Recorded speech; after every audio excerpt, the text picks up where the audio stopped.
Well, hello, everybody. This is the part where we go live, and I always find out that it hasn't gone live on all of the channels it's supposed to go live on, which is always my favorite part of every week. And so I'm glad you were here for that. This is Comic Industry Insiders. This is the weekly webcast where we talk about the big stories in the comic book industry, and we also dig into some of the things that maybe are a little around the edges, but also really affect our world. That is definitely going to be the case this week. But this is not the part where we talk about that. This is the part where we do what we call pre-show banter.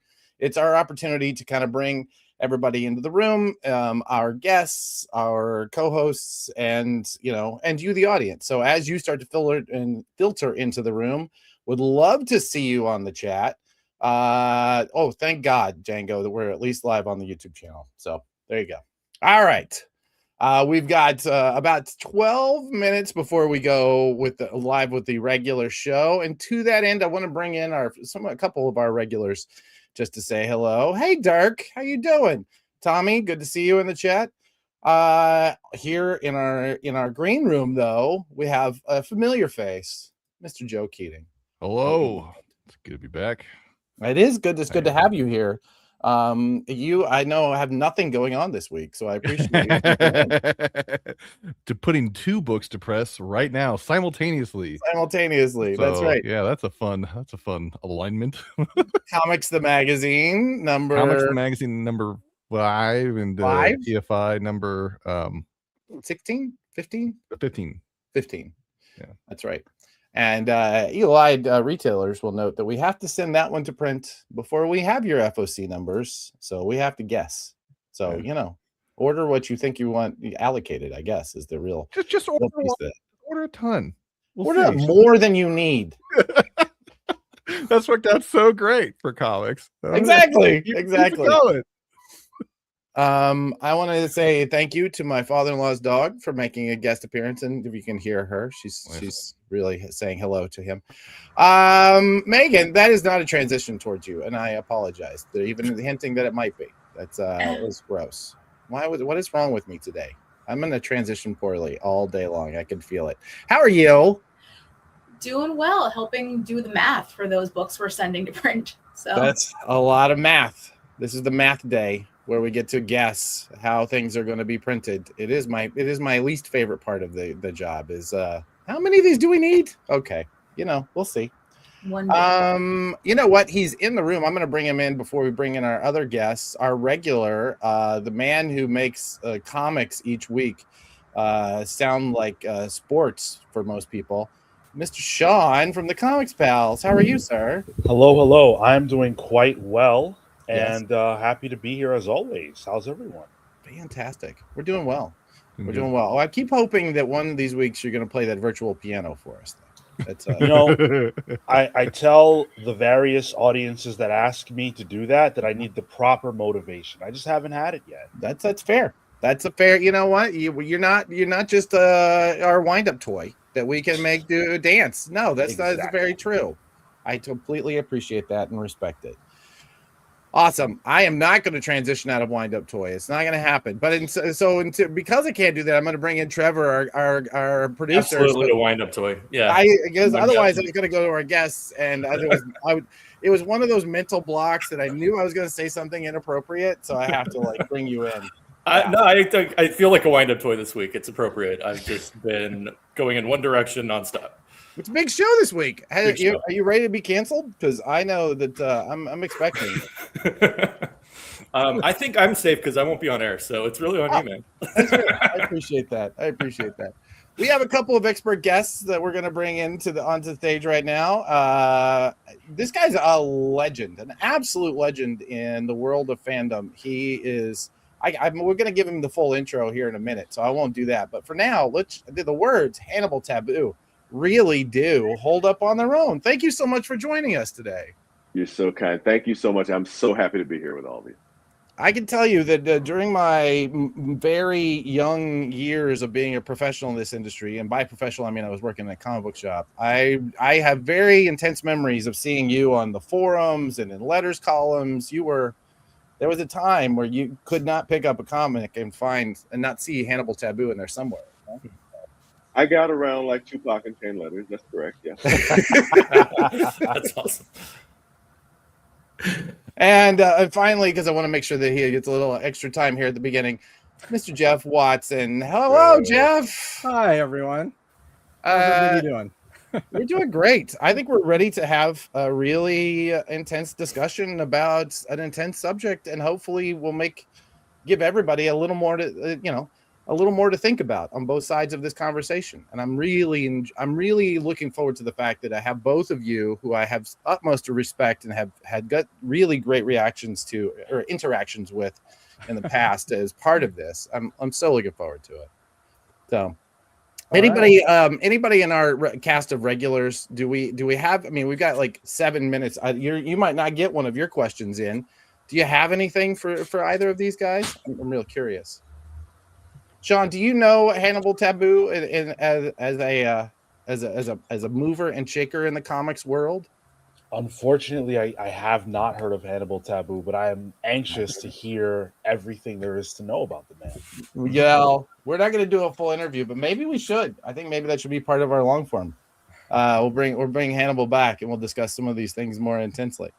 I can tell you, Jeff has always been a retailer that I respected and enjoy seeing. Who is it? Your partner? Is it Adam? His name's Adam, also, but right. not spelled like your spelling. Well, that's fair. That's totally fair. Excellent. Well, you know what? I usually come into this little thing with a couple of icebreaker questions, but this week I've been I have a little speech later, and I've been prepping for it like it's I don't know, like I'm giving a keynote. So yeah. So anybody? Oh, let's finally bring a little pressure off of me, and I'll bring my co-host Brian. Oh, It's me. me. You're on mute. Oh, there you are. How you doing, buddy? Yeah, I'm good. I was just changing microphones as usual. What was the fourth story we didn't ask that we were not talking about this week? Does anybody remember? I know we had several stories. Was it the Batman one?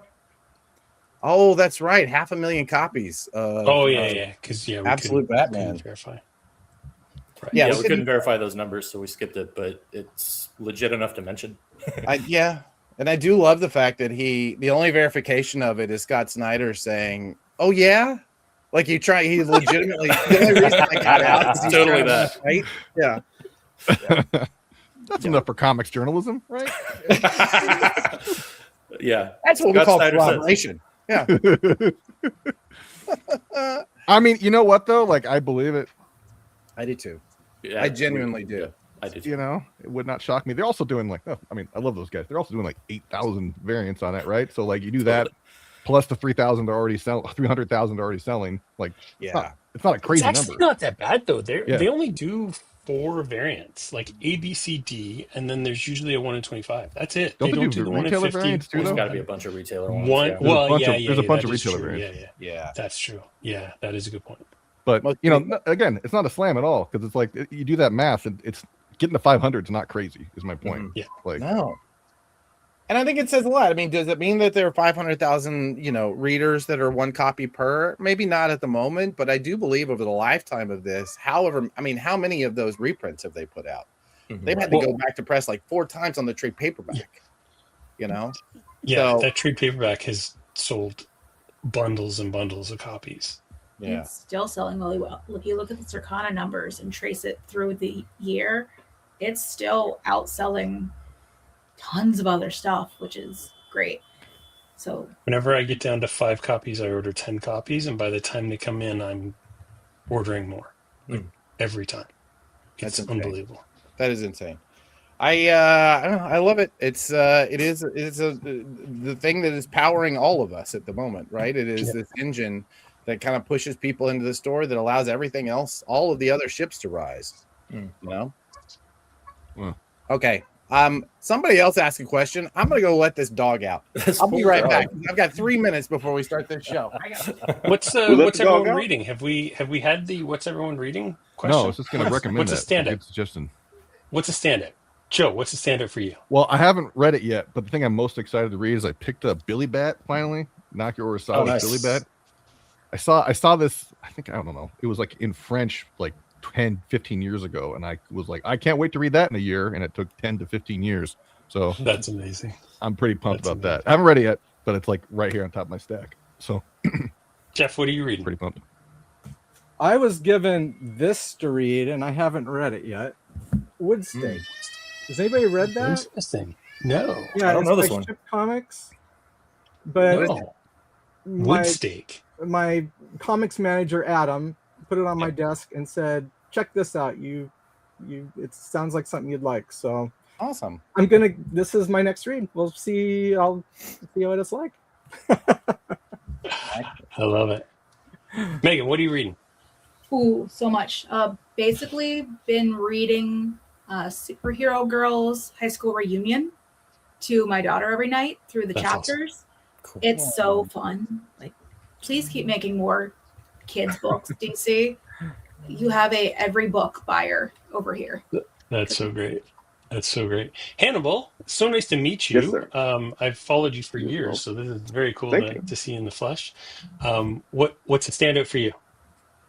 What I'm rereading right now because I'm getting ready for Eisner season is Noir is the New Black season 2 from Fair Square Comics with art. I've got actually a piece from Quinn McGowan, one of the artists for Little Rock Files, on my shirt today, and I want to be very well versed in it so I can like quote lines at them when I'm actually waiting for the award, hopefully to be announced. Awesome. I love it. I love it. And Sean, let's go with you. What am I not reading is really more the question. I read everything almost that comes to the direct market. What's been a standout? Like, what's in the last couple of weeks? What's something you'd be like, yes, unequivocally, I would recommend this. Kaya.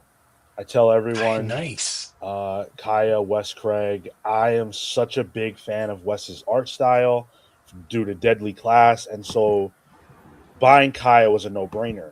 What I was surprised by is how talented of a writer Wes is and his ability to tell this beautiful story about these two siblings who have a very simple mission. The older sister is getting her younger brother, because he's a magical boy, to a place where he can save the world. And that's the journey. And everything in between has been so amazing to read. And I love this series so much. It's a joy every month. Nice. Sean, That's awesome. I swear to God, if you ever work in a comic shop, I'm never coming in. That's you are. Yeah, because you'll just be reading everything. Someone hire me. All right, it's officially 2:00. That means I'm going to drop everybody off, and most of you are going to come back. Joe, Megan, it's good to see y'all. We'll have you back in soon. All right, yeah, there we go. Okay, Joe, One more. Jeff, one more. Bye, Trevor. Bye. Let's hit the button. That button.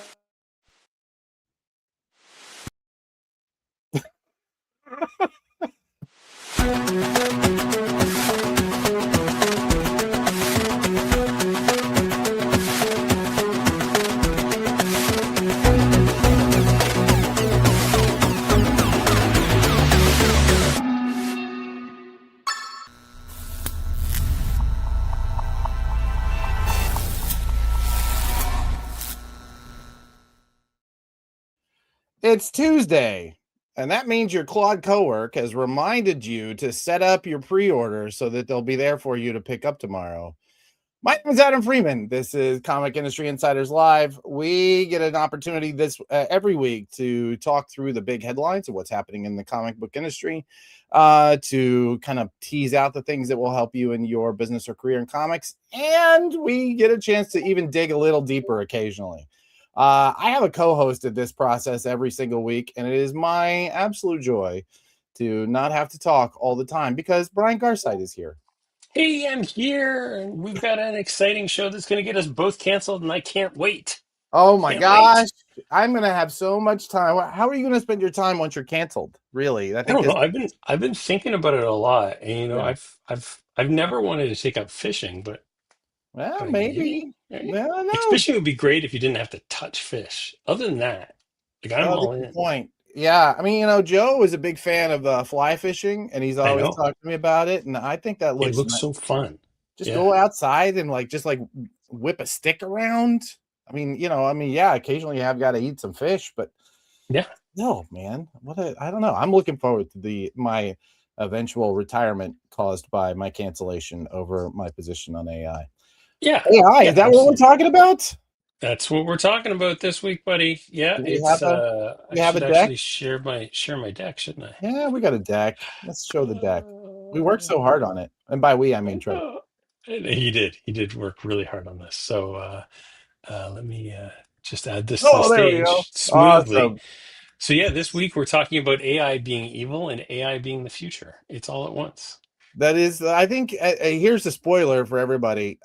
It's both, right? There is no future where we're not dealing with this for the rest of our lives, and then up until this point, and really for a long time, it will be pretty evil. Yeah. So, yeah, for sure. There's no denying it. Yeah. This week we're going to have a couple guests on, both with kind of differing opinions. But I think what we're going to find is that there's commonality in all of us, and I'm hoping that we can find a common ground and realize that the truth lies somewhere in the middle. Is it evil? Is it the future? Is it just somewhere? I hope we don't find that too quickly. I kind of hope there's an argument. Like I want there to be a little static, because otherwise it's not as much fun to watch. So, I like Django saying that sounds like "don't cancel talk me" to me. No, cancel me. Cancel me, bro. I don't care. That's right. I don't care. Let's talk about what is on the show. So we're going to talk about our headlines.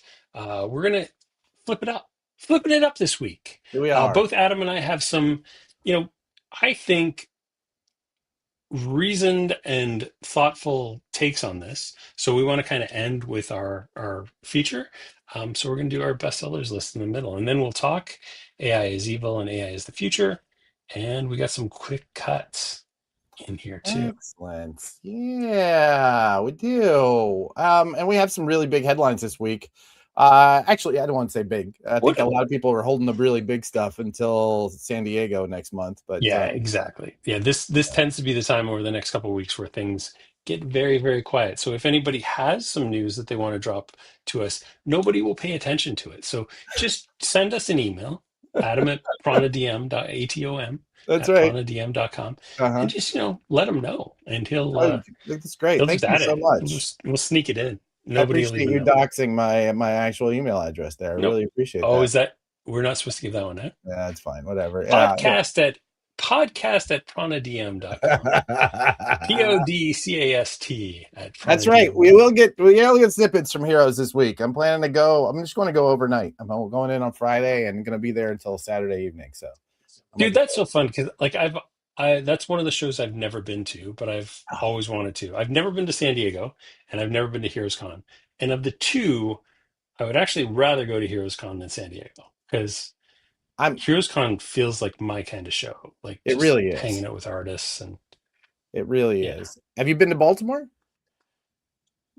Yes. Okay. I was at Baltimore Comic-Con one year. Yeah, that was a fun show too. Yeah, I feel like Heroes is Baltimore, but even more like Artist Alley centric. Like it is, but those two shows I think are very similar for me, in that they're kind of the quiet, like kind of industry shows. Like they're the secret that really shouldn't be secret. Like they should get a lot more audience than they do. I love C2E2 just because that Artist Alley is so accessible and so fun, and like Django and I sat there and talked to Simon Bisley for probably half an hour, and he was killing us laughing. It was great. Did he get you drunk? Every time I'm around Simon Bisley, I get drunk. I can't help it.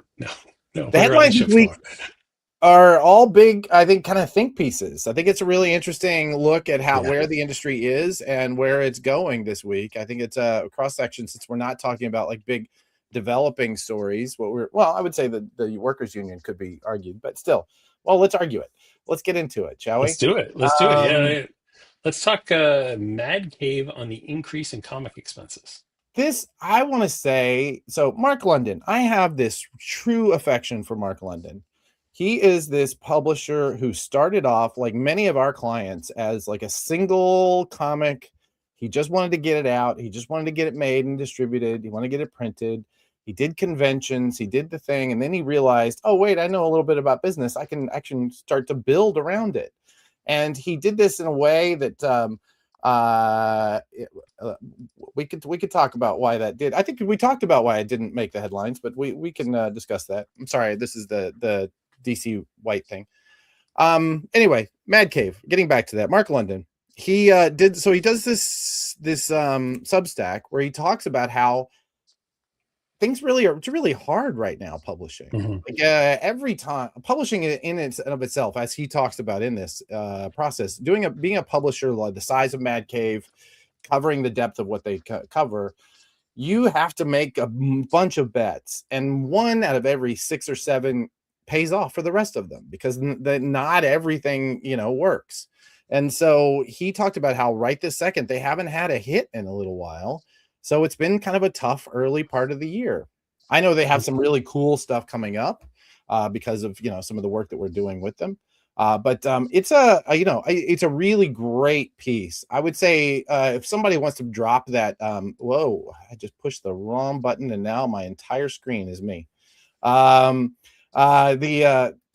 If somebody wants to drop that into the chat, I think it's a really great read. Like if you are interested in comics publishing, or specifically like what it takes, he just lays it all out there. It's in his Substack, and I was really thought it was fantastic. And it should be noted, all the reasons that all of your price, I mean, your prices are going up everywhere, but so are ours as publishers, right? Printing costs are going up. Shipping costs are going up. There's no way to do business at the atoms space, not mine, but atoms versus electrons. There's no way to do business right now in that space without the costs going up.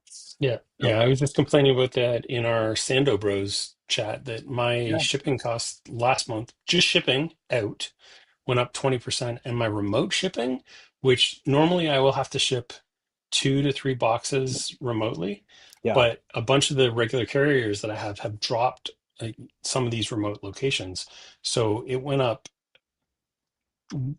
2.5 times in some cases. Ouch. Which is like from $10 to $40 in a couple of cases, $12 to $40. Like it was unbelievable how much extra shipping was this month. And you can't increase your cover price. The cover price is the cover price, right? You have to you have to figure that out elsewhere. That's oh man. Yeah, we have to adjust our free shipping tiers. I gotta take a look at a couple people that are on grandfather discount plans. It's just like, if I keep this up, I'm not going to be in business. So my goal is not to lose money too many months in a row, but this is not one of actually last month too was a rough one. I'm facing a dual problem of like, our Marvel numbers are so down, even though our DC numbers are up, they're not compensating for the down in Marvel. And then the first 3 months of the year tends to be a little slower. Just the cycle, right? So we're struggling a little bit right now, but I mean, overall our numbers are up. They're just not up as much as what the cost increases have gone up. Yeah, I believe it. I paid $150 for supplies, shipping on supplies this month, that 3 months ago was $100. $150 from $100. Like, that's insane. And like Mark, I would imagine there's also a part of that is why you're still building. Why you still stay in it? Why you're still slugging it out, right? It's going to be how do we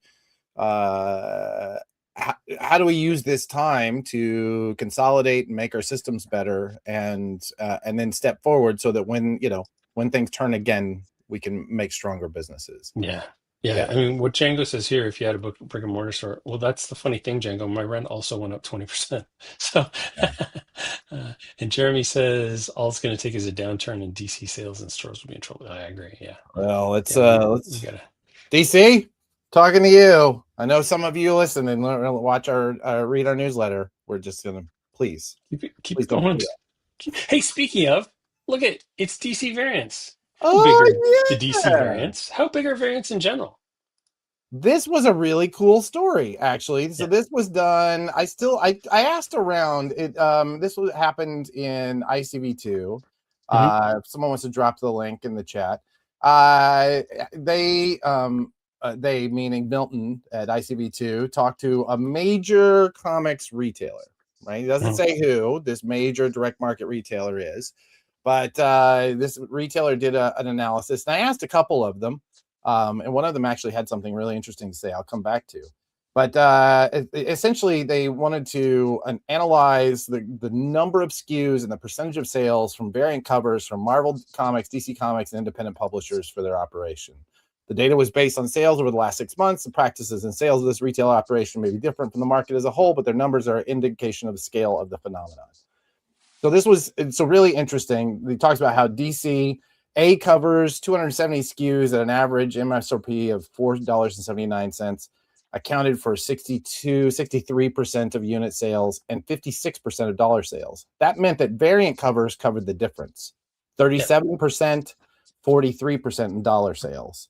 But there was 78% of the total SKUs were variant Yes, covers. that's right. Almost 80% actually of the Yeah. total. Yeah. 78% of DC's output SKUs were variants. Marvel, even worse, 369 SKUs of A covers, 1,373 SKUs of variants. Which is only 79% of variant SKUs, but it's still, it's sheer numbers. It's a ton. A lot of numbers. Yeah, it's a Yeah. big number.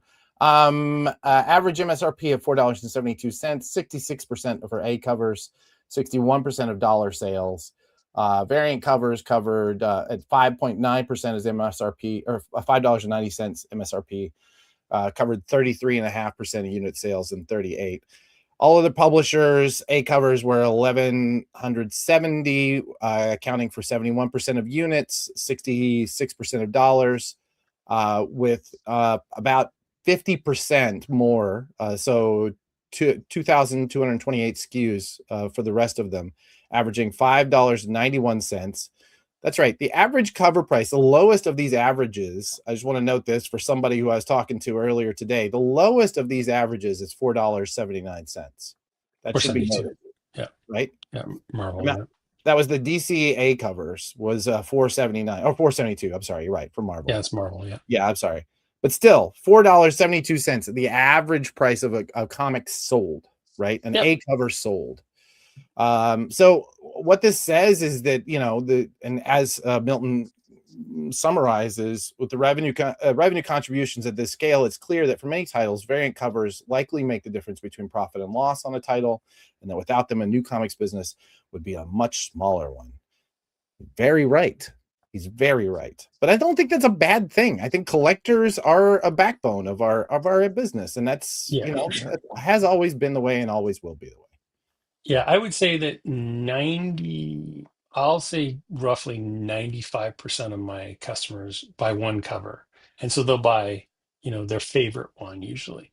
And then I've got like 5% that are buying multiple covers. Yeah. But yeah, it's not a significant number, but it is enough that for sure it would be noticed, because those are also tend to be like the high dollar customers. So if there's not a bunch of covers that appeal to them that month, they're go way down. Yeah. And that hurts for sure. Very, very true. Yeah. All right. What let's dig into our next story there. What else? Of course, recognizing the workers' union. This is really interesting. I found this not, I mean, I don't know how surprised I was by this. I think it is inevitable that we were going to get some company finally recognizing the workers' unions that have popped up. I think the most prevalent of these, and I don't want to get the story wrong, but is Image Comics had their crew put together a union that never quite coalesced, never quite came together. So to see the Dark Horse crew put this together and get not only a coalition big enough for it, but also to get their boss to recognize it, and an interim CEO at that. Yeah, I think this is a remarkable shift, right? Yeah. This will say something about what's going next. Yeah, right? Jay Comas, who's their interim CEO, said voluntary recognition is an unusual step for employers, but in doing so, Dark Horse intends to reaffirm its commitment that this new leadership wants to do things differently and enter into good faith bargaining. I got to give it to them. I think it's a bold move. I'm hopeful that it's not just an empty move because they are in the process of, being absorbed by that large company. But we'll see. I'm happy for those workers. I hope that this is exactly what they want and gives them some power to work with ownership. We'll be following this story as it goes along because there's no way it doesn't affect everything in our business, right? Yeah. Absolutely, yeah. And I mean, Dark Horse employs like around 100 people, right? Like it's not a insignificant.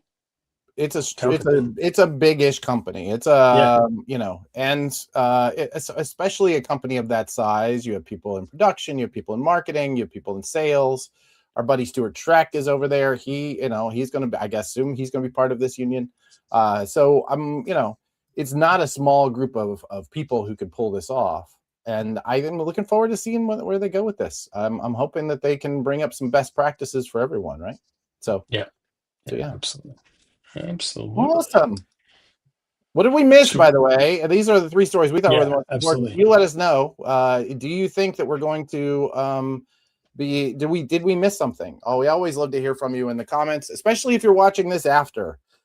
Please do let us know in the comments of what we missed as far as the bigger plays and inside of the comics industry. If you are watching this later, make sure that you like and subscribe this video. And give it the big thumbs up because that helps us get more people, reach more people. Because we're gonna go live next week, and if you hit the alert button, it'll pop up for you. See there? And I'm gonna be in Nova Scotia next week, so I'm gonna be live on location. That's somewhere in Canada, right? My Canadian accent is gonna be so thick next week. I may just be calling everybody bye. All right, bye. So how you doing there? All right, yeah. Let's go to the pond and shoot around. All right. So is Nova Scotia like the Georgia of Canada? Is that it? What did you say? No, it's like I can't even explain it. It's like if Ireland and like somewhere really calm and quiet had a baby. That's kind of what it is. Like it's beautiful, like rolling hills, and it's like side to side. It's like less than 100 kilometers. It's not far. So this has been Brian's travel log. Please be sure to subscribe to our Substack. Like and subscribe. People. All right, let's talk about the cohort. 80,000 consumers, over 600 stores in various markets. Stores are selected for their data integrity, and all the data is anonymized and provided by Managed Comics. Hey, that's me. And Comic Shop Assistant. Hey, that's Django. And I've got like multiple Django pins around here. Django and Jeff of Comic Shop Assistant. And of course, our friends at Prana Direct Marketing. Hey, that's us. We get together and we put these numbers together. It's the only list of its kind in our industry. It is a massive cohort. We do this so that we can make sure to give you the most accurate view of what's happening in comic shops. To give us an on-the-ground look at what's happening in those comic shops and what the fans are saying, I want to bring our favorite guest for this particular section of the show, Sean, the Comics Pals. Sean, that's his full name. That's did I get that right? I wanted to make sure I spelled that right. It's Sean, the Comics Pals, Sean, right? You did, yeah. That's absolutely perfect, Adam. And I'm personally really excited to see you at HeroesCon. I know you guys are just going. I saw Marco say that. I think it was on LinkedIn. Who said that you guys are you guys a crew? You're all going? Yeah, we will be there all days. It's gonna be fun. My first time. Oh, that's gonna be so much fun. Okay, then there's no way Marco and I are having a talk on Wednesday night. There's no way. Yeah. How would that be possible? I can happen. Yeah, we'll be back. All right. Yeah. He's a workhorse. There we go. Are we ready to talk these numbers? Let's do it. Show us the market share. We need a timpani. DC once again hanging on to that spot. This is a small margin though. It's been a while. They usually make that margin much bigger. Look at this, number 9. Look at number 9. That's a sexy entry right there. Prana Publishers. That'd be us right there. For Comics the Magazine, even. That's a fun one. I think that's for this issue. Right here. There we go. Look at that. Okay. Mad Cave Studios coming in number 10. Look at that. They are having an off month, but they're still in the top 10. Oni Press above them. Boom Studios, Boom Entertainment, excuse me, above them. Dynamite locking in number 6. Dark Horse at number 5. IDW at number 4. Image. See, I'm doing in reverse of normal. Image at number 3. Marvel at number 2. And DC at number 1. Does this look right to you, Sean? Did they get it wrong? No, I think they got it exactly right. This was a very Marvel heavy week. I think when we look into the top 10, you'll be able to see that Marvel really had a lot of books that people were interested in. DC mostly sold off of things that did not release this week, other than Batman and Deadman, as we get into the top 10. So it's a very interesting list, and I can't wait to dig into the particulars because there's a lot of spice here. Spice. I like that. Spice. All right. I realized I had to grab a prop, so I had to jump behind myself there for a minute. All right, well, let's dig into that top 10. Let's talk about some Go deep. spice. Yeah. So go ahead. Yeah. I have to admit that when I first saw this list, as somebody who doesn't go into the comic shop every single week to pick up single issues, I'm like, how was Batman on here twice? How does that work? Thrice, dude. 3 times. I know, but just the Batman, not absolute Batman. It's a totally different thing. Tell me about how this happens, Sean. This makes no sense. What this is like? How does the same character on here 3 times? So let's talk about the story of Batman, because Batman 163 is actually Hush 2 Part 6, right? And so that is what is closing out what I believe is volume 3 of Batman. Yeah. And Matt Fraction and George Jimenez's Batman is still ongoing as well. So you actually have 2 volumes of Batman happening concurrently. That's the first time that's happened, at least with Batman. I can't think of another time it happened with any other major character. But it's to DC's boon, because they are selling Batman on Batman on Batman. On Batman. On Batman. On Batman. It is the house that Batman built, isn't it? It is.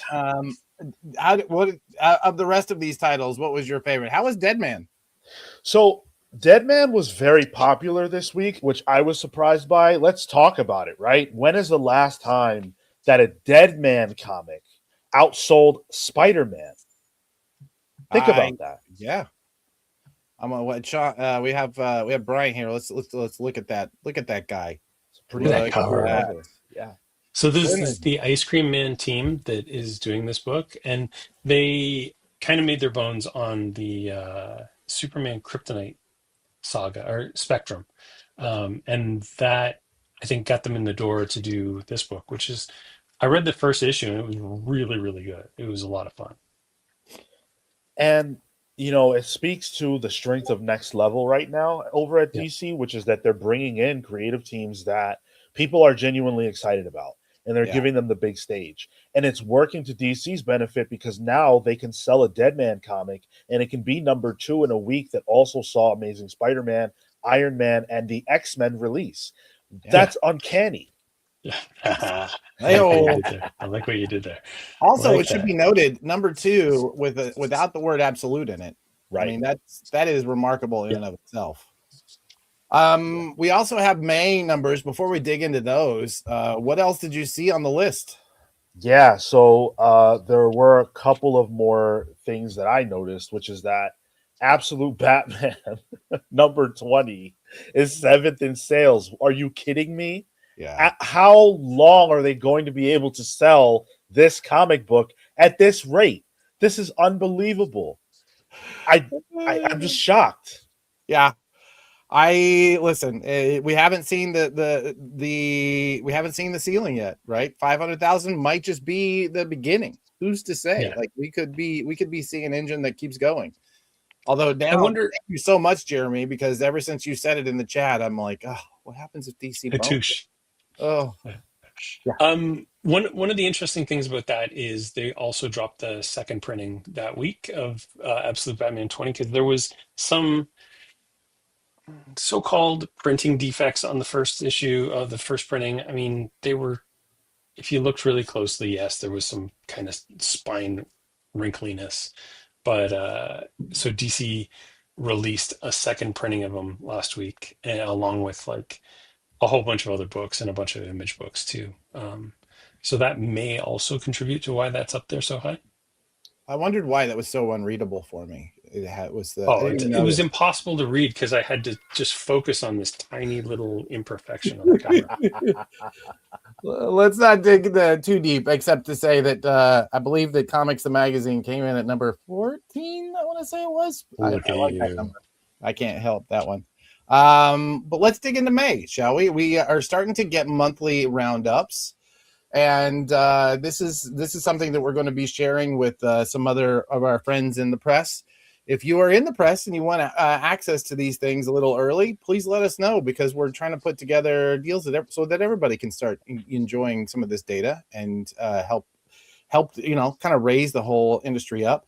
Absolute Batman, far and away the number one of May, with Absolute Green Arrow. It devastated the week that it was out. The rest of this looks really good. I love that Ben 10 is on here, huh, Sean? Ben 10, the little book that could. These Gen Zers are all over it. And can we please address the fact that when was the last time that Marvel was completely shut out of the top 5 in a week where DC wasn't launching an entirely new initiative? These aren't number ones. This is a number 20. There is one number 1, a 9, a 19, and an 11 of Martian Manhunter.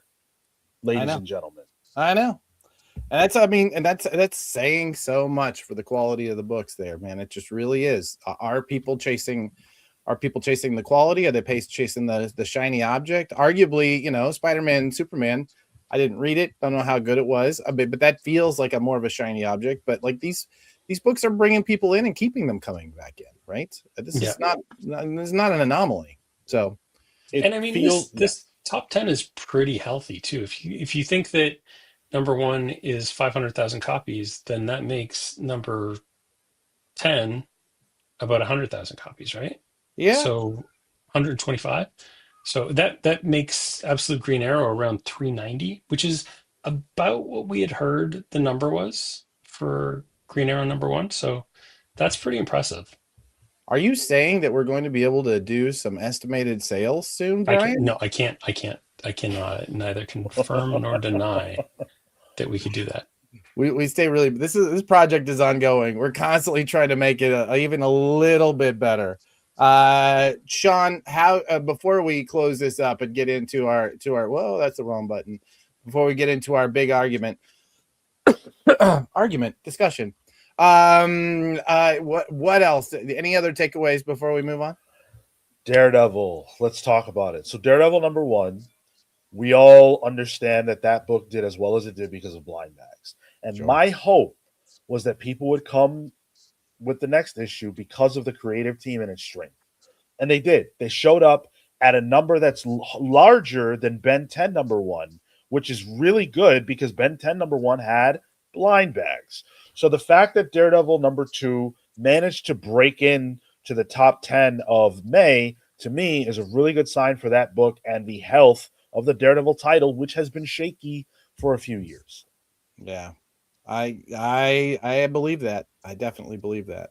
Awesome. Well, thank you, my friends. I'm looking forward to having you back and seeing you this week in Charlotte. We got to make sure that we hang out as a crew. That's I love you guys. So we'll be sure to get our selfie on while we're there. Awesome. Sounds great. Take care. Thanks, Sean. I don't know why we're just over here. We're kind of just getting a small piece of it, but you know what? Yeah. Look, let's. Yeah. You know what? This has all been so much good news. Let's dig into some apocalypse, shall we? Because the world is ending. If you really want to, yeah. I mean, wait! Before we do that, can we drop that real quick? Yeah. Before we get past the DC and the June sales of it all, can I just point out that this assortment of books from DC, some of them are out and some of them are not out. They all have one thing in common, and I'm just going to show those titles right now, and just say that as you see them, these all have one thing in common. And if you can do it, if you're the first person in the chat or the first person in, who comes in after and tells us what that is, you know what? This will be the first time we actually give something away on this show. So I'm telling you right now, there's one thing in common that all these DC books have, and I think you're going to be able to find it. All right, let's rumble, shall we? Yeah, let's do this thing. Let's get canceled. So I'm looking forward to it. I am looking forward to it. AI is evil. So AI is all over the news lately. It's everything from it's shrinking all of our water to it's going to destroy the universe. I just watched that doc. The AI doc. Yeah, the AI doc. Very interesting. First half of it was probably the most depressing thing that I've ever seen in my life. Yeah. And then the second half of it was actually kind of hopeful. And I still think we're screwed, but now I think we're screwed in a totally different and more interesting way. As somebody who grew up in an evangelical household who spent a whole lot of time reading about the apocalypse, I can tell you that it's always true. The world is always ending and the world is always beginning. So, but that's more of an ending note. So let's dig in, shall we? We wanted to, in having this conversation, we wanted to give time and attention to all sides of this conversation and this argument, this debate that many of us are having. And I think at the beginning of this, we want to set some ground rules. We have a couple of guests. We're going to bring them forward and let them talk for a few minutes each. And then we're going to bring them together and we're going to talk. During that time, we won't be showing any of the chat in the windows. In fact, I'm personally going to remove the chat, so I'm not even tempted to look at it. So we're going to have a conversation about this with people that we feel like have some expertise and can come to this with from an educated place. I will tell you up front that my belief is that I do agree with everything that is apocalyptic that is said about this. And should we all survive this, that we're going to be in a very complex place and that we're going to need complex tools to manage that. And so I personally do engage with AI on a daily basis. So I just want to put that out there. I do come from a place of position and I won't say bias because I do try and keep my mind open to what's next. But that is a position that we are coming at too. All right, Brian, did I get all the ground rules right?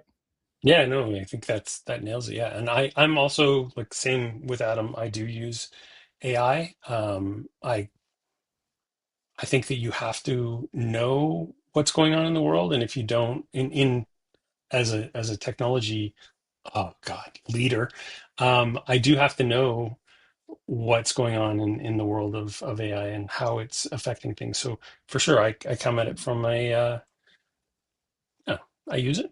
I'm not ashamed of it. No, Cancel me, bro. But but let's bring in our first guest. I will say that as I said in the early chat, I will say that Hannibal Taboo is one of those names that I've known for as long as I've taken comics seriously. He has been a commentator. He has been active in every online community I've ever been in comics. He is an award-winning comic writer, a comics journalist, editor, web developer, team lead. The man knows so many things, wears so many hats, and obviously loves comics to his core. So when he stepped forward and said, I would love to give you the anti position, man, there's no better choice. So let's bring to the stage Mr. Hannibal Taboo. Hannibal, I'm going to push that button and we're going to get rid of that button, shall we? All good. Thank you so much for having me. Whoops, that did not. It's the wrong line. See, I'm going to stop. Let Trevor push buttons, man. Hands off. Hands off. Classic Skynet. Classic Skynet. Hannibal, Trevor, why is the world ending, and why is AI to blame?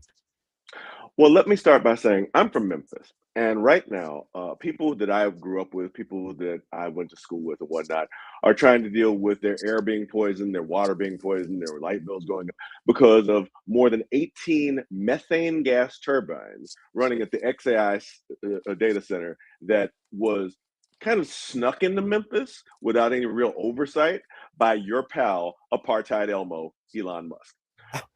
So this is a personal thing for me in that regard. But from a tech standpoint, I have an AI certification from Reagan Communications. I lead a team of web developers, and in doing the work that they say AI is supposed to be able to do, the error percentage is so high that it's more cost efficient for my developers to actually just write the code themselves than to generate the code and debug it from whatever comes out of a code generation thing.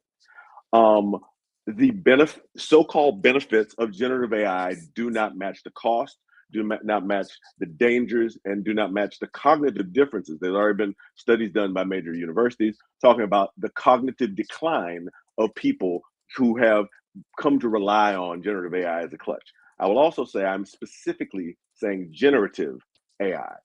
At the University of San Francisco, they're doing a medical study right now where they have a bunch of AI tools studying patient vitals throughout the day thousands of times, many more times than a human could ever take the vitals. And in doing so, they're being able to catch things going wrong with people.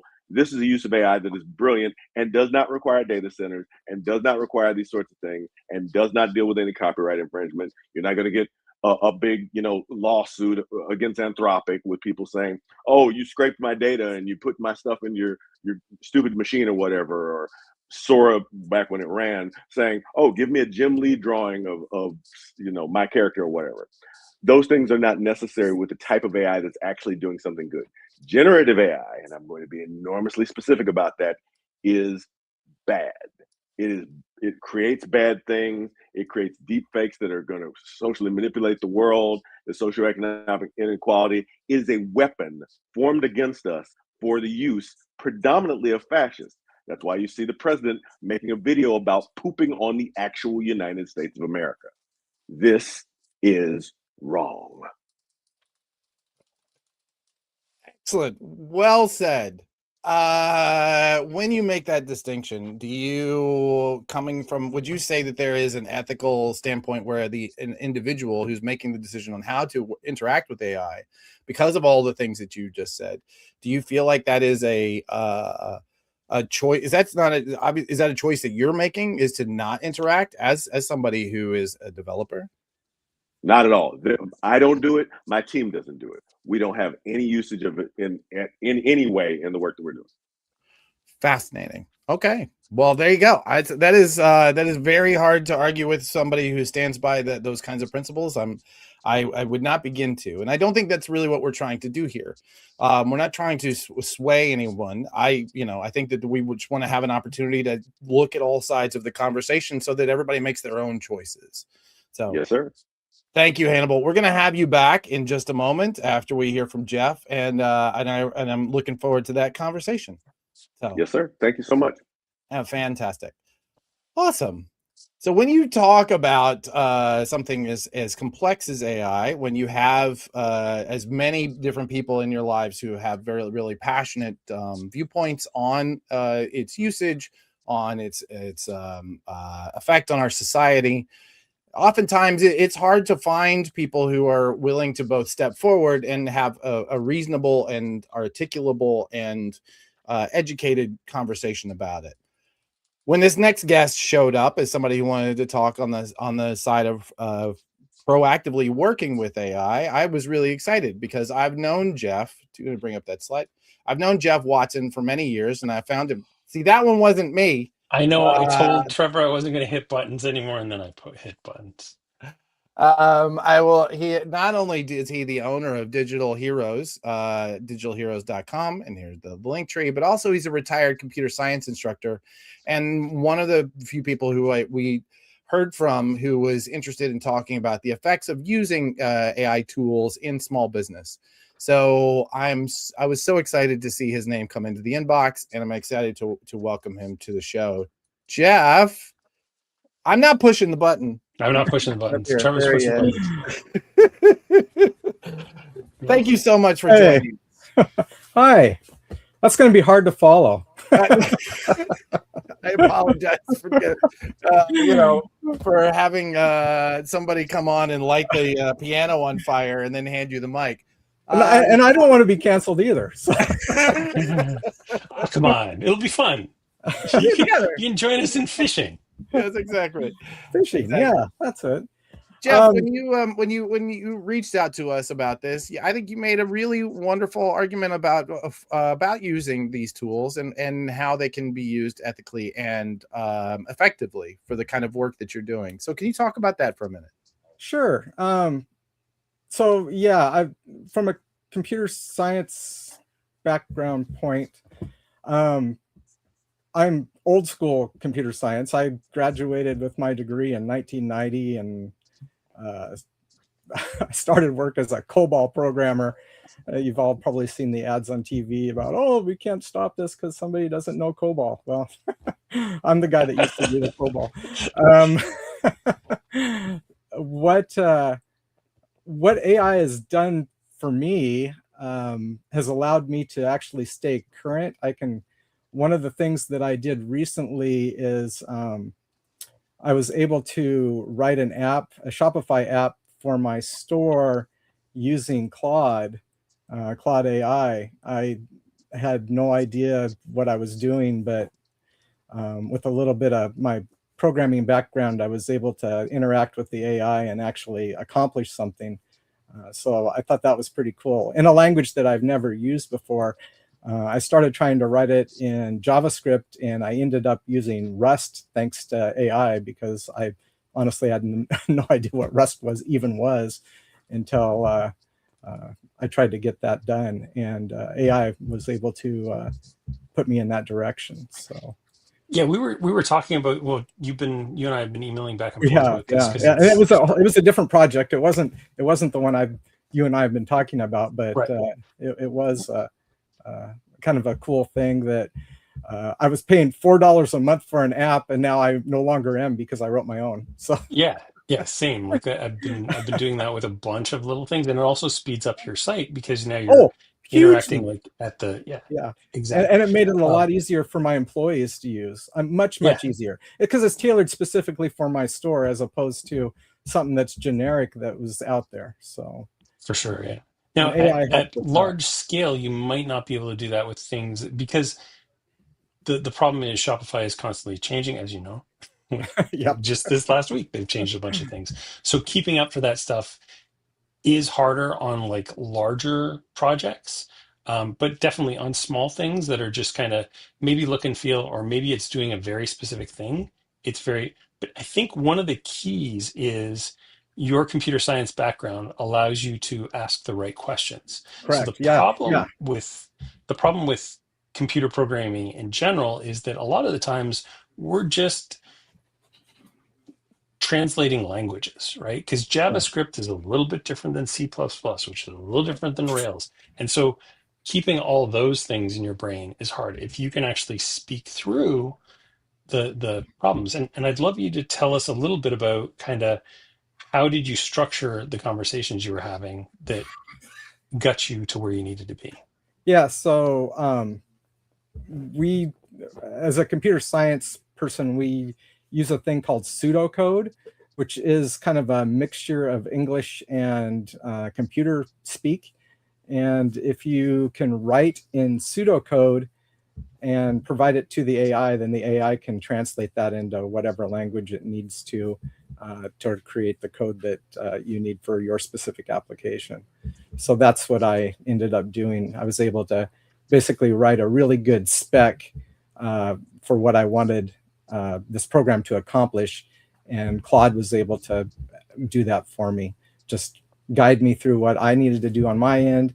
It did what it was going to do on its end, and I was able to do it in the afternoon, which blew my mind, because normally, as you know, being an old school programmer, you'd come up with some stuff, you'd scratch it down on paper, then you'd sit down at the computer, you'd write it out there, you'd try to get it all debugged, you'd run and it wouldn't work right, you'd tweak it and it run it again. And yeah, with Claude, I didn't have any of that.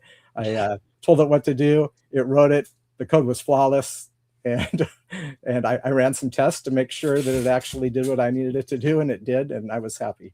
So for me, it's always like I forgot to close one bracket somewhere. Right. And now it's exactly. that bracket. Yeah. Oh yeah. man, it's very, always like very specific. Yeah. You don't have to worry about that now, which is it's a game changer. It's absolutely a game changer. For sure. I tell I have a nephew who just he's entering his senior year. He's studying computer science, and I tell him, if you're not studying AI, you're studying the wrong thing.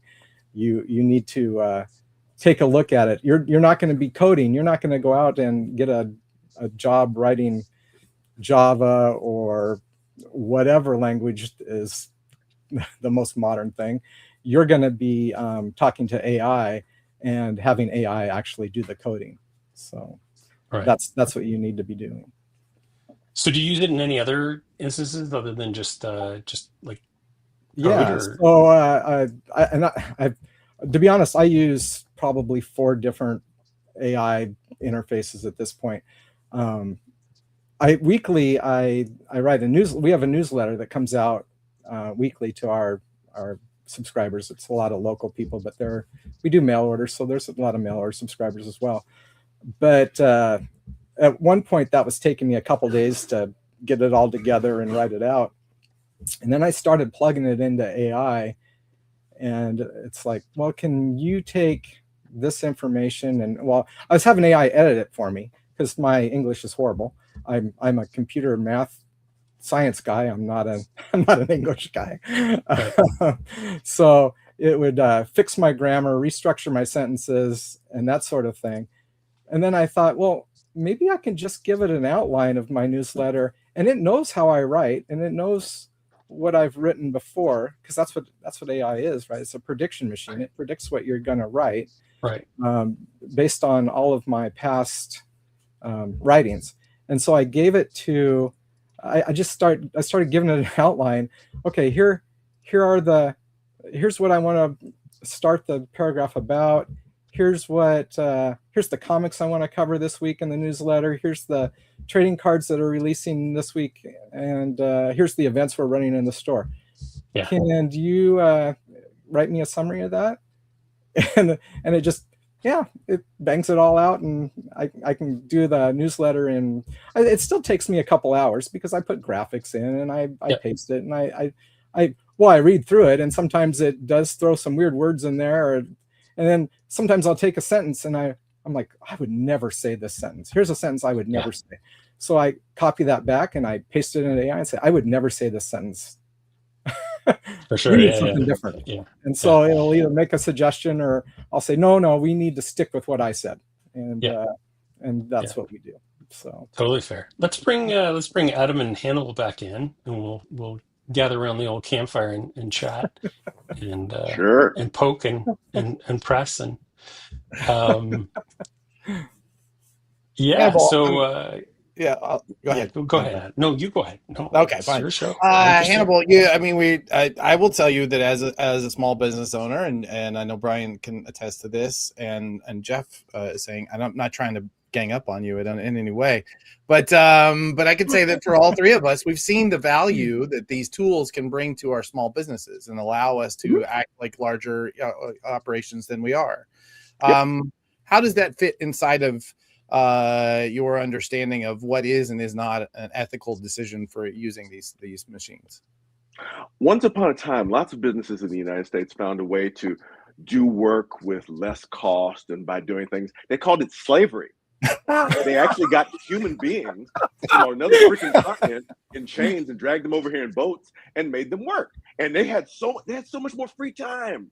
They were able to do so much more work. They were able to ship so much more cotton. It was an amazing revolution in their industry.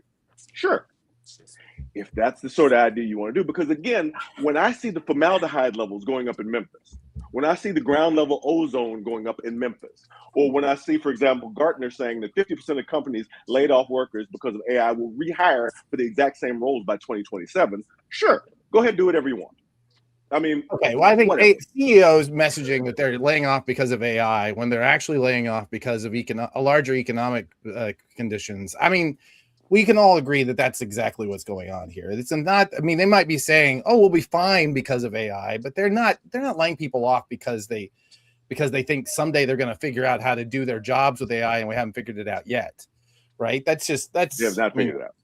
No, they have not. And that's another thing, because there's a lot of research being done right now that more than 90% of the AI pilots that are being put forth in businesses have failed.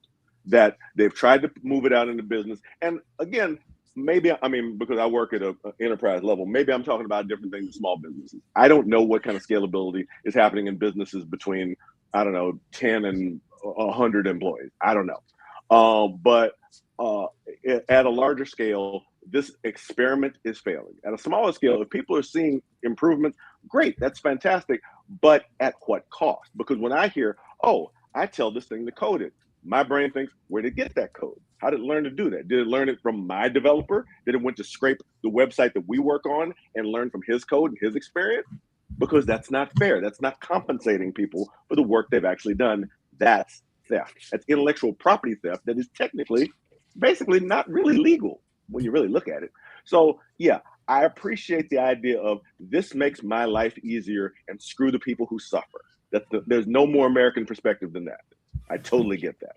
However, that said, you're not gonna have me up here saying it's right. That is totally Point fair. of fact, Your Honor, I'm a Canadian, so I would love to talk to you about the Maroons and some fun things that happen in Canada with Black people there. Sure, let's definitely do that too. All completely fair.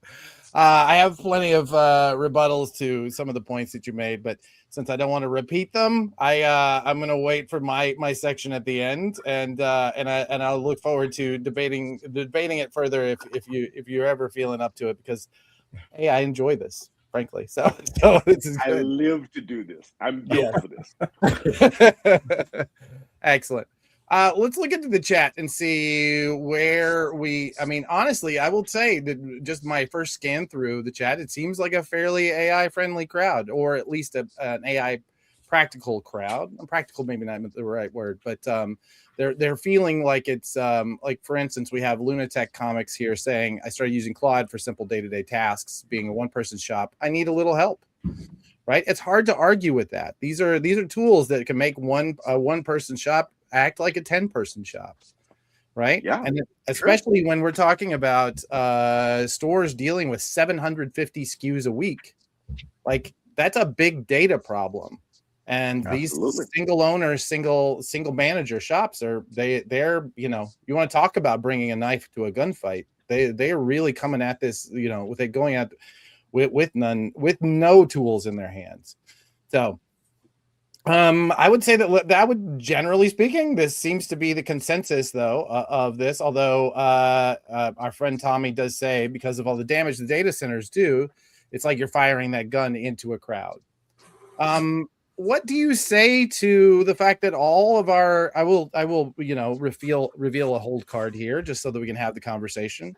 What do you say to the fact that all of the technologies that we've ever used to innovate, whether they be automotive industry, steel, car, I already said automotives, railroads, you name it, we have a history, yes, of abusing our environment and abusing our people in the name of innovation.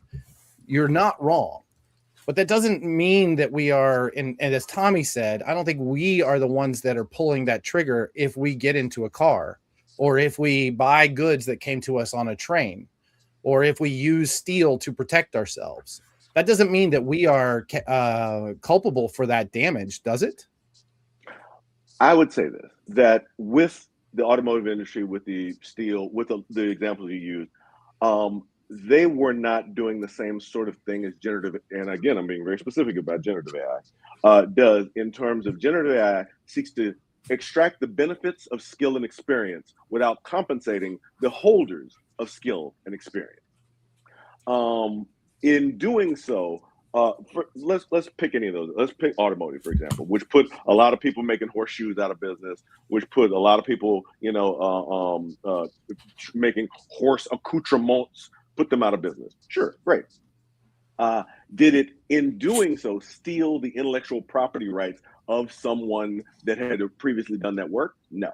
Did it, in doing so, as I said, introduce formaldehyde into the water table, create yes, it did. smog? 100% it did. Really? Yes. Look at how much damage, like, mining steel does. Look at the catastrophic damage that the environment has had from the internal combustion engine. Like, yeah, Hannibal, I 100% agree with you that there needs to be regulatory checks and balances. Absolutely 100%. 1000%. And I think we have to stop the robber barons of 2026 from doing what the robber barons of the Fords did. Like, let's make no illusions that Henry Ford was as bad a guy as Elon Musk is. As bad a Yeah, yeah. guy. I can I give you don't want chapter to and make that. verse, Yeah, right? exactly. So Ford was so quoted by Hitler, so you got no problem yeah. with. I'm never So gonna have a so problem with you taking him down. so like as Battlestar Galactica says, all this has happened before, all this will happen All again, this will happen right? again. This is the same stuff. You're arguing about intellectual property, which I totally agree with, but a lot of that stuff was built by corporations in our lifetime, right? 1978, the Copyright Act of 1978 was brought about. Why? Because Walt Disney died. Hmm. Every single extension of copyright has been because of that stuff. I'm sorry, Adam, I know I'm biting into your stuff a little bit, but A little the bit. intellectual property argument is a great one, but it's also like, I think we have to focus on the right fights. And that is a fight, but it's like, let's fucking fix the water. You know, Elon Musk should not have been allowed to build that thing. But if he didn't, Yes. he would have built a friggin' gigafactory there. And you'd be in the same thing. It's just now you got useless Teslas, right? Like, I Yeah. agree, but I think there's a larger problem at bear here.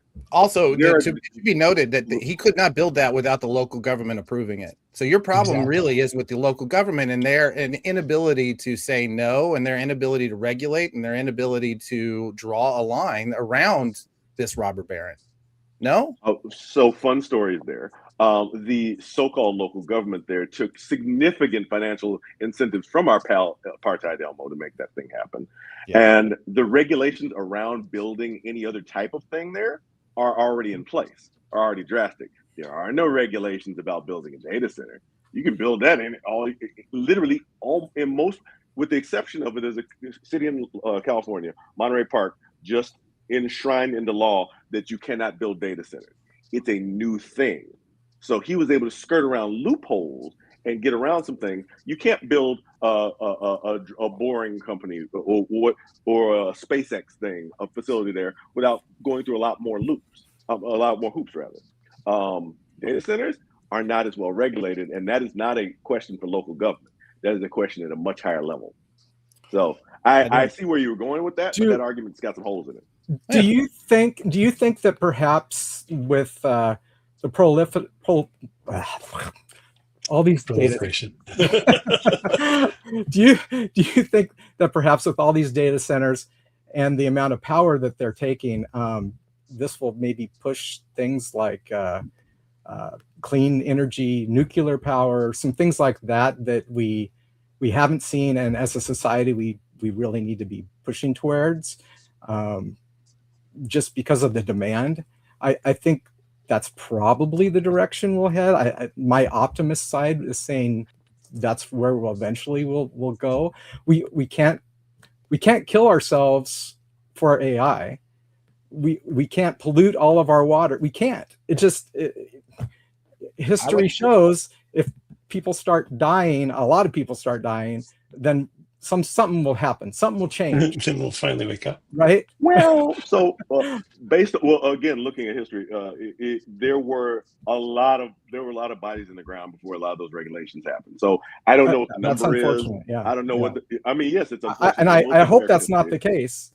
But yeah, you'd be talking about the oil lobby giving up a lot of pressure because they've spent a lot of money making sure that we don't get solar and wind and renewable energy. So if suddenly enough bodies stop them, sure. But that's a scary bit of algebra to do that I'm not comfortable doing, building on the bones of those people. But for every $1 here in Washington State, we have a ton of wind. We have our dams. We do have some nuclear. We have a little bit of everything. Washington does I don't know if I brag a little bit about my state. We have a lot of push toward clean energy here, and I think that could happen nationwide. It needs to happen nationwide.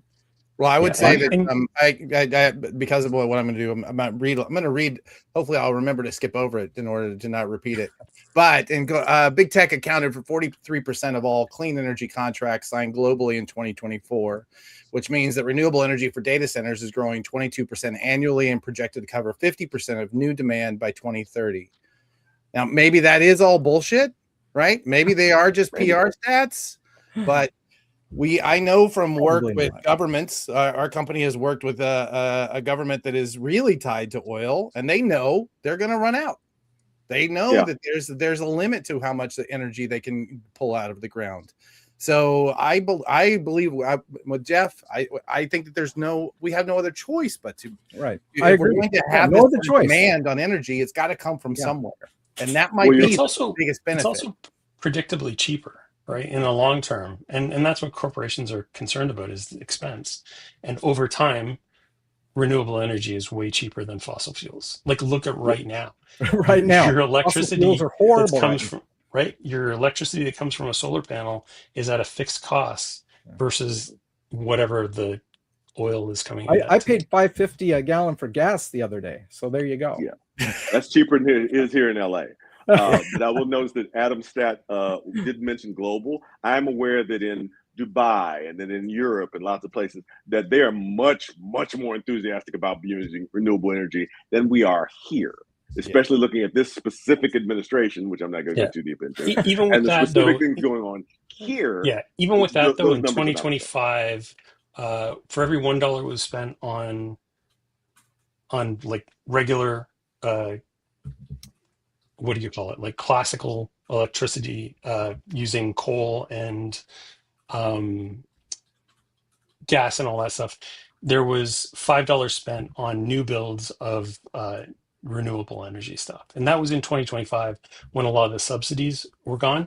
In 2026, there's already contracts to change that equation to 1 and 20.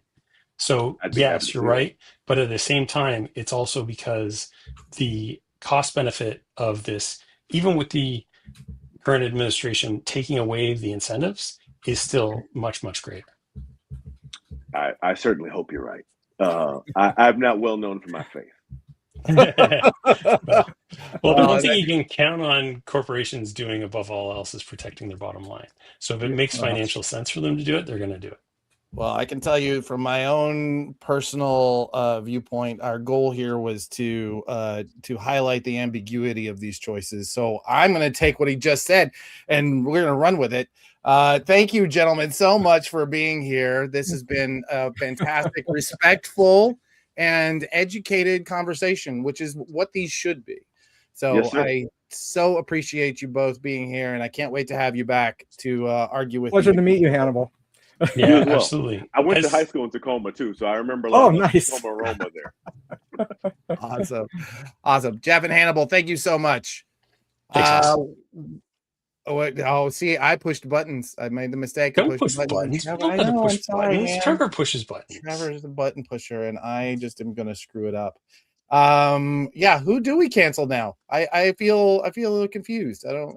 Well, you know what? Let us speak after. When in doubt, always cancel me, because I'm really looking forward to fishing. The last one talking will be the one who gets canceled. Okay. Do you know, Brian?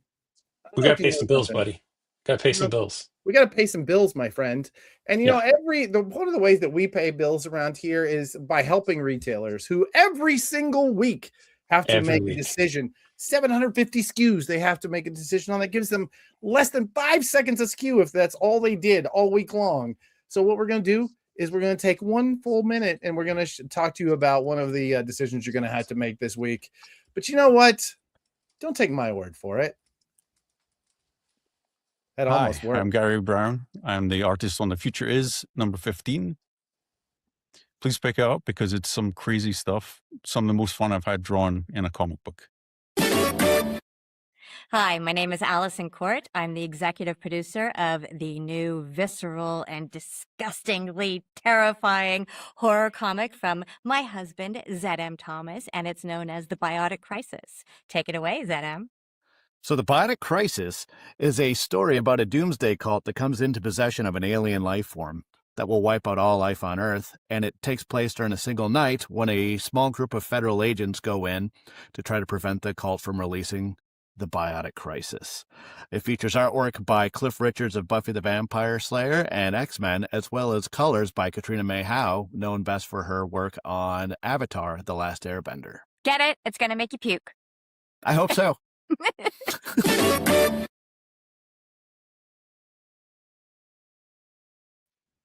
That was awesome. I actually met him at C2E2, and he is actually a whole lot of fun. That was really great. Both fantastic series. You should absolutely be ordering this week on your FOCs. Okay, now we've Brian. Are we just going to jump into our wrap up? Is that what's next? I forgot the rundown. Oh wait, before you do, let's just talk about why can't I add it to the stage? What am I doing wrong? What you okay, got? there? Oh no, yeah. it's too small, but now it's small. Yes. Now it's big. Okay, there we go. Please Sorry, order. Trevor. I'm Biotic pushing Crisis buttons. from SourcePoint Press. Dirk Manning, you're in the chat. Shout out, buddy. ZM Thomas, Cliff Richards. What an incredible book. I'm really looking forward to having this in our section of the catalog. Please do order. And our friends at Joe Keating is currently finalizing. We didn't get a chance to do a slide, but the future is. The new issue is coming soon with Jerry Issue Brown. 5, right? 15. Sorry, issue 5 is the next issue. That's of Comics the Magazine. Oh, sorry, future is. Yeah. Future is. I know. Man. Yes. Listen, that's on that FOC this week because issue 14 just came out. Yeah, that's right. Yeah, I'm with you. We got it. We're here. We're at it. Just give me a second to catch up. I'm running as fast as I can. All right. Let's summarize this, shall we? Because we have already had so much to talk about. I've already covered half of this, but I'm still going to do it because it was an opportunity for us to do this. Okay, great. Yes, how I learned to stop worrying and love moral ambiguity. If you're like me, you like making choices, right? You like A versus B. You like for things to be binary, clear cut. But as I get older, I find certainty to be less and less reliable and find those that are absolutely certain about what is right and what is wrong harder to have conversations with and harder to learn from. So let's embrace for a moment the moral ambiguity that is surrounding AI and these AI tools, because I think for much of our audience, these tools can be a real game changer. So to my mind, it really, the moral ambiguity is the only honest position when we are talking about AI. The question is not, is it perfect or is it the ethical choice? It is really, is there an ethical path towards using it? Abstention itself is a moral choice. It's not a neutral one. And it means that you are not going to be involved in how these tools are being shaped. It means you're not engaging in a meaningful way. And it means that you will be learning how these tools are used as they develop. And that it will put you and your business, maybe not behind, but definitely in a different place from those who are engaging. Now, I should say that I personally hate the idea of this kind of tech bro culture that says if you're not using AI, you're being left behind. I don't find that to be intellectually honest either. I understand that what it sounds like I'm saying, that is what it sounds like I'm saying, but it's just not. What I'm saying is that we have an opportunity to see these things as they are. They're tools that can make our businesses better. And like any tool, you can use them or you can find a way around them. But not engaging with them is not a path to moral superiority. So let's deal with the objections that many of you are facing when you're thinking about using AI, when the people in your life talk to you about AI. First, let's deal with the environmental objection. Are the AI data centers consuming a significant amount of energy and water? Absolutely.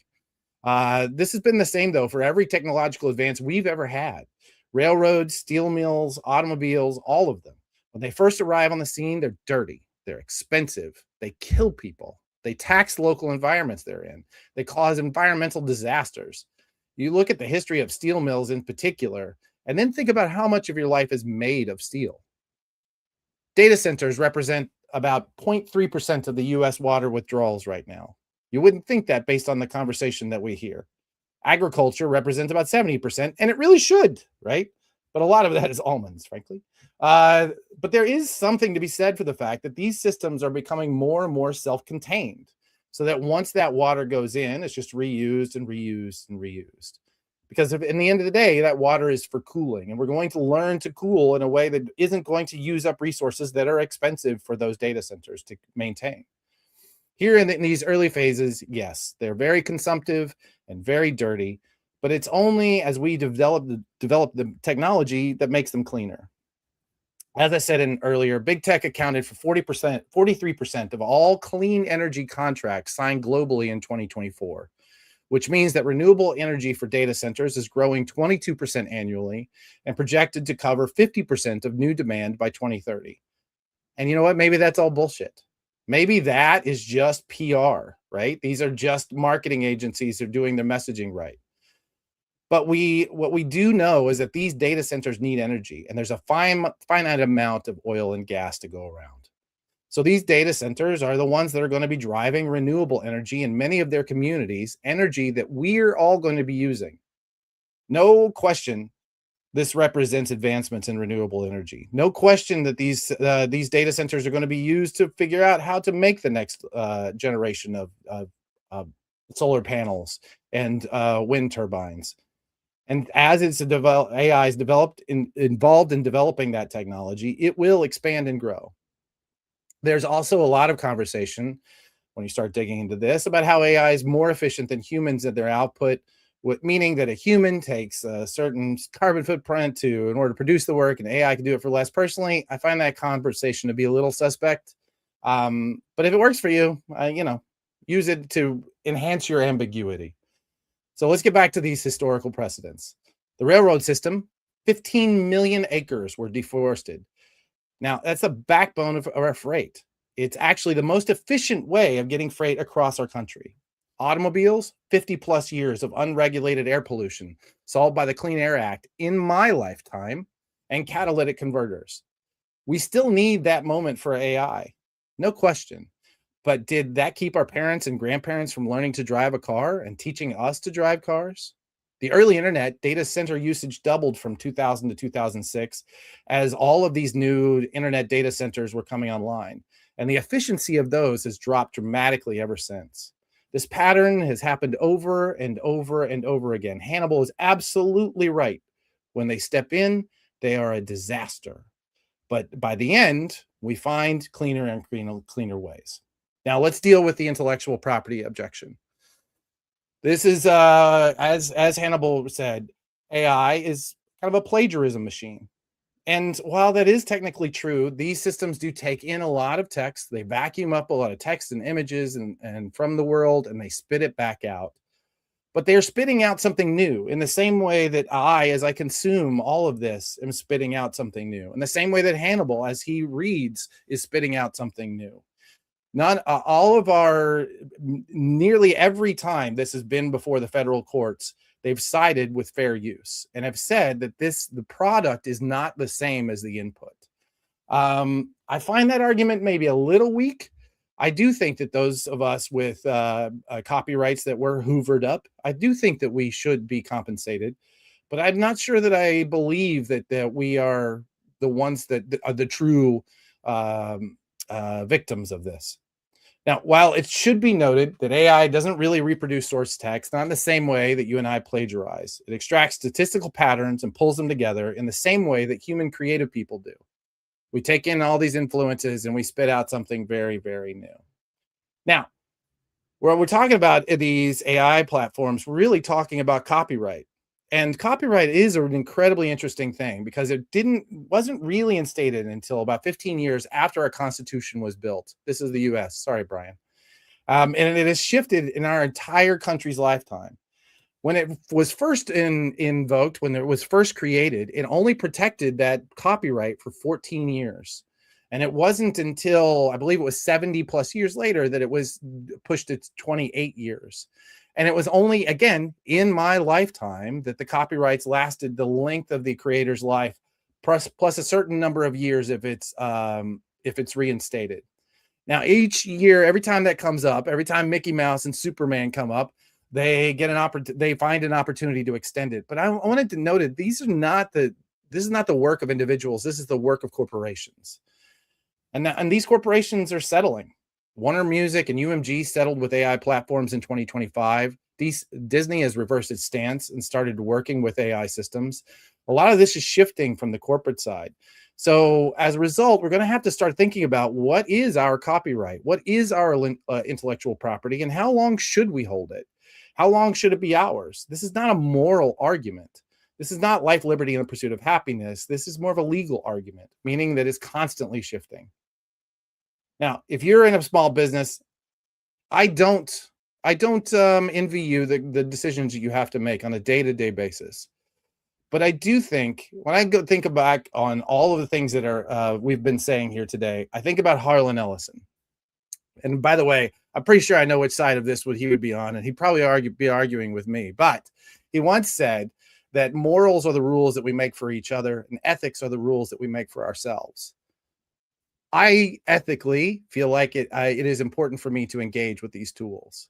And I try as an individual to not make the moral judgment of others who think differently or who are involved in some of the larger issues that are affecting these AI tools.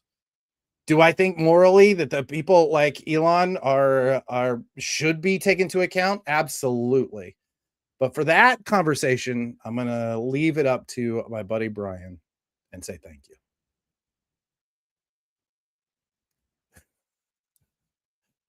We're gonna push. Trevor's not pushing us in. I Trevor, lulled him to give me a sleep. thumbs up.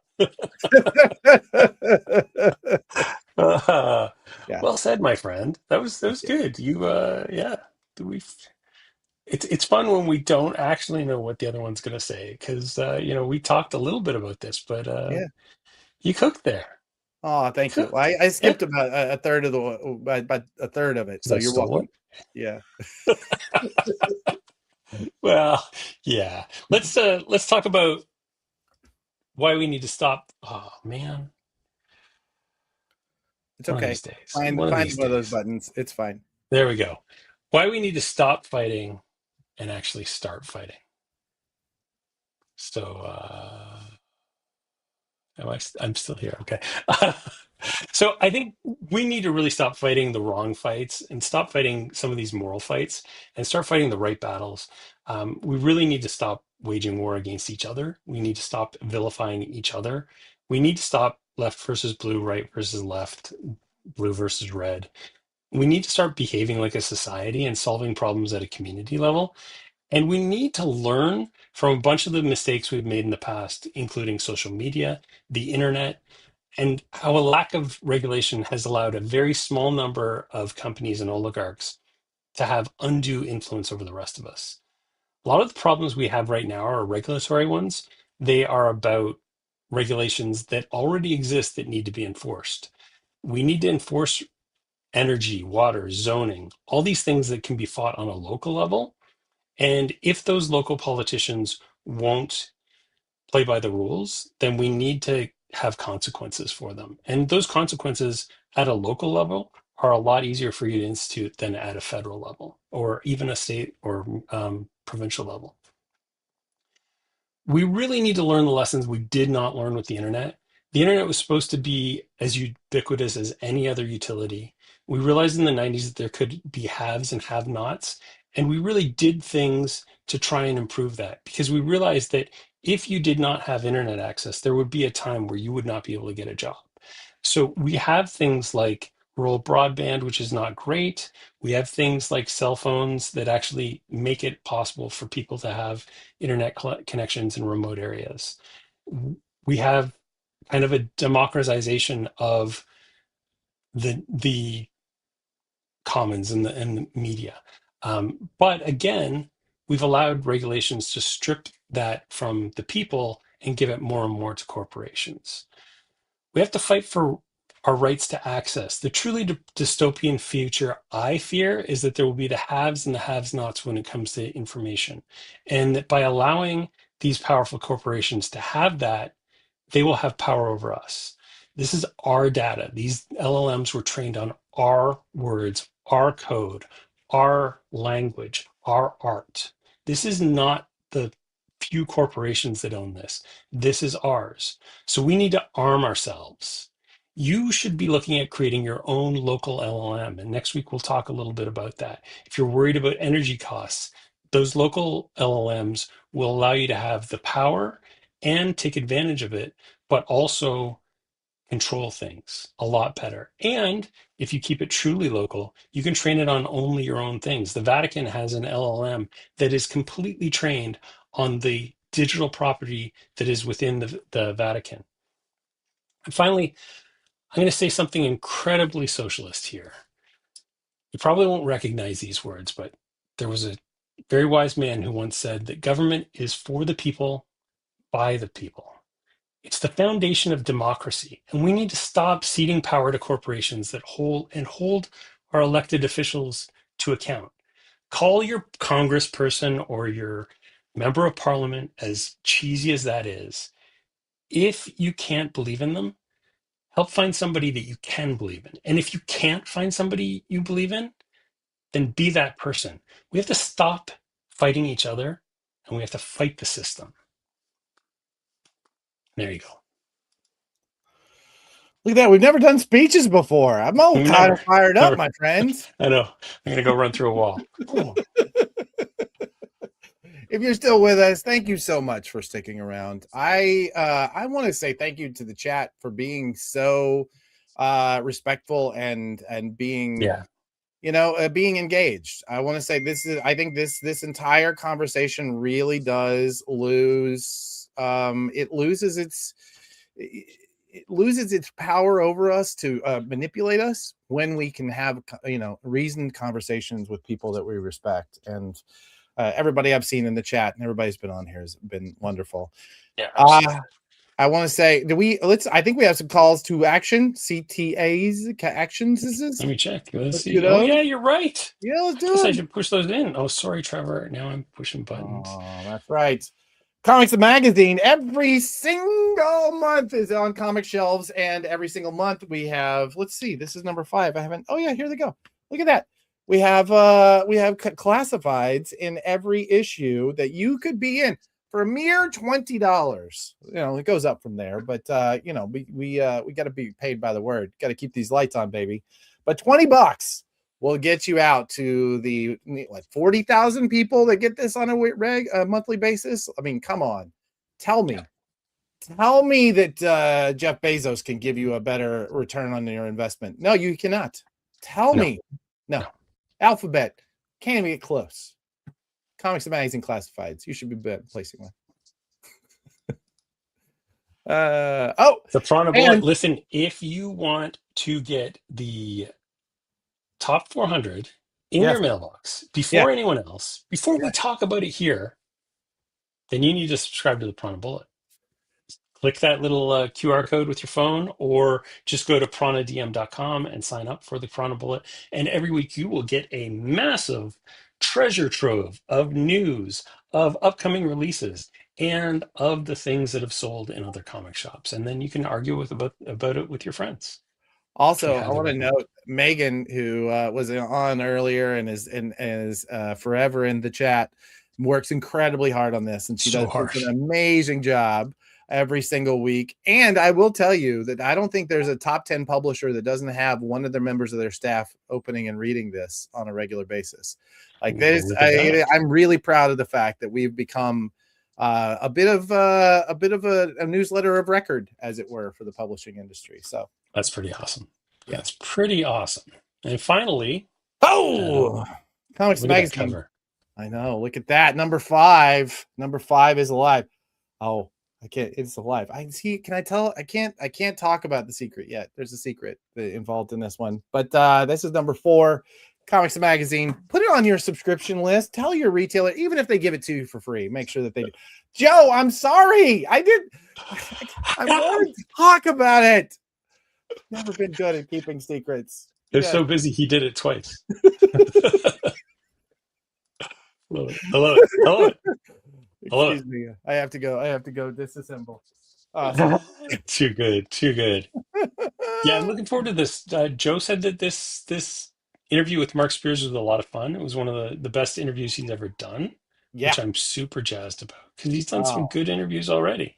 He really has. And Mark is just, boy, I didn't realize until we started talking about what a divisive character he is, but also what an incredible story of somebody who just never gave up on comics Yeah. until it finally embraced him. And he was ready. He had the brief. He knew that when his moment in the sun was here, he just was ready to double, triple down. Incredible. That's awesome. I love the story. So yeah, definitely pick it up. First week of every month in your comic shop. Oh, Next week's show. Next week's show. I haven't even told you yet. I've actually had a couple of different experts who are going to come in and talk about what current AI tools are, how we can be used for small businesses. We're specifically tailoring this, as you can tell from people in the chat, retailers and small press, right? We're all dealing with the same level of data just coming at us, where all of us have incredibly busy lives, where we're trying to build companies out of really small teams.